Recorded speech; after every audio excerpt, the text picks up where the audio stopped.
কয়েকজনের প্রশ্নের উত্তরটা আমি একটু এভাবে দিই। কিছু মানুষ পাবেন আপনাদের লাইফে যারা বলবে, "আমি না একদম সত্যি কথা বলি। একদম মুখের উপর যেটা দেখি সেটা বলি। আমার তাতে কোনো রকম লজ্জা হয় না। আর তাতে কোনো রকম সমস্যা হয় না। কারণ সত্যিটা তাকে তো জানতে হবে।" এই যে ধরনের কথাবার্তাগুলো যারা বলে, তাদের থেকে একটু দূরে থাকবেন। প্রয়োজনে তাদের কিছু কথা শুনিয়ে দেবেন sarcastically, সংযত হয়ে। সেখানে তো আপনার সঙ্গে তার শিক্ষার একটা পার্থক্য থাকবে যে আপনি বুদ্ধিদীপ্তভাবে তাকে তার কথার জন্য প্রতিবাদ করলেন, প্রতিবাদ জানালেন। সত্যি কথা বলা আর কোনো মানুষকে সর্বসমক্ষে অপমান করে ছোট করা, তার ফিলিংসকে হার্ট করা, এটাকে সত্যি কথা বলা বলে না। এটাকে বলে অসভ্যতা, অশিক্ষা, কুশিক্ষার লক্ষণ এটা। ধরুন কোনো মানুষ বেঁটে, কালো, ভালো দেখতে নয়, সেটা তো তার হাতে নেই। এবার সে একটা কিছু পড়েছে, এটা অন্য কোনো রঙের পোশাক পরেছে যেটা তাকে মানাচ্ছে না। তার হয়তো ভালো লেগেছে, সে পড়েছে। এবার কোনো একজন ফর্সা, লম্বা, সুন্দরী মহিলা পড়লে সেটা অন্যরকম দেখতে লাগতো। এবার তার মুখের সামনে গিয়ে তাকে এই কথাটা বলার কোনো যৌক্তিকতা নেই। কারণ সে জানে সে বেঁটে, সে জানে সে কালো। সে তো ২৪ বার নিজেকে আয়নায় দেখছে ২৪ ঘন্টা ধরে। আপনি নতুন কথা কি বললেন? যিনি বলছেন যে, "তো কিছু মনে করিস না রে, তোকে এটা পরে ভীষণ খারাপ লাগছে। বাড়িতে আয়নায় দেখিস না, না।" এই যে কথাগুলো, সে আয়নায় দেখেই বেরিয়েছে। হ্যাঁ, বিষয়টা হচ্ছে সে আপনার অ্যাপ্রুভালের তোয়াক্কা করেনি। সে নিজের যেটা পছন্দ হয়েছে সে পরে বেরিয়েছে।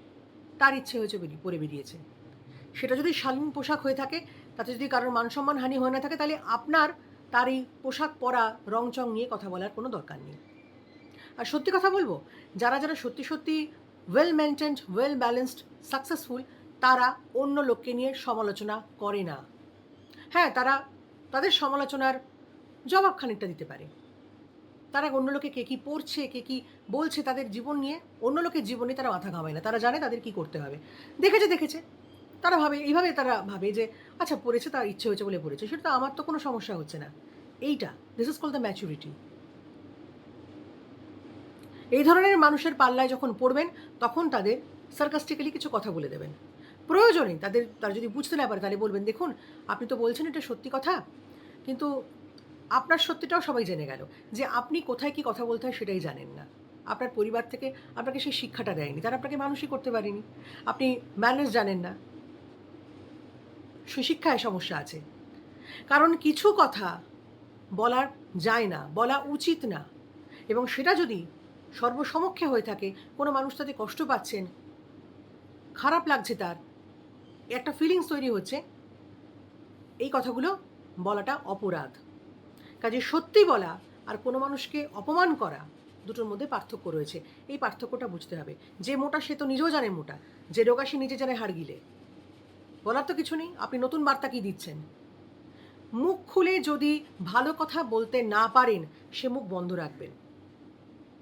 তার কারণ তাতে আপনার মান-সম্মান থাকবে। পরিষ্কার এই ধরনের কথাবার্তাগুলোই আপনারা বলবেন। যারা এই সমস্যার সম্মুখীন হন, তারা অনেকেই কমেন্টস করেছেন, ডিএম করেছেন। আমি তাদের উদ্দেশ্যে বলছি। এদেরকে sarcastically, সংযত হয়ে উত্তর দেবেন। এমন উত্তরটা দেবেন যাতে এরা বুঝতে পারে, এদের মাথায় ঢোকে। কিন্তু ওই যে বললাম, শালীনতা রেখে, তা নাহলে ওর সঙ্গে আপনার পার্থক্য কিছু থাকবে না। তবে হ্যাঁ, কিছু ক্ষেত্রে যখন প্রচণ্ড পরিমাণে কোনো একটা অসুখ বেড়ে যায়, তখন তো একটু ওভারডোজ দিতেই হয়। প্রয়োজন পড়ে, দরকার আছে। আপনাদের নিজেদের মান-সম্মান রক্ষার জন্য প্রয়োজন আছে।